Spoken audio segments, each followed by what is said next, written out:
স্বামী তার স্ত্রীর দুধ পান করতে পারবে কিনা এটা একটা বাজে প্রশ্ন। তবে বিষয়টা হলো এই, কথা শোনে না, স্বামী স্ত্রী পারস্পরিক যে কোনো ভাবে এনজয় করতে পারে, সেই ক্ষেত্রে দুইটা জিনিস নিষেধ। একটা হলো পেছন রাস্তা ব্যবহার নিষেধ, আর দ্বিতীয় হলো ঋতু চলাকালীন সময়ে সামনে পুশিং নিষেধ।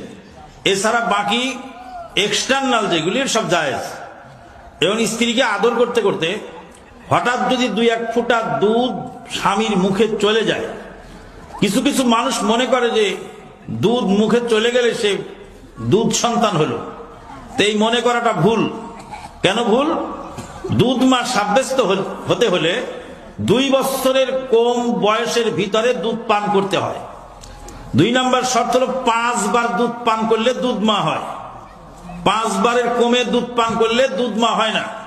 মানে কোনো বাচ্চা যদি কোনো মহিলার দুধ যদি তৃপ্তি সহকারে একবার পান করে, আবার ছেড়ে দিল, পরে আবার ধরলো পান করতে, আবার পান করলো, 1 দিনে হোক আর 5 দিনে হোক আর 1 মাসে হোক, মোট 2 বছর বয়সের ভিতরে, বয়স 2 বছর মানে আরবি বছর, ইংরেজি বছর নয়। ইংরেজি বছরে 10 দিন বাড়তি থাকে, আরবি বছরের 2 বছরের ভিতরে কোনো বাচ্চা যদি অপর কোনো মহিলার দুধ 5 বার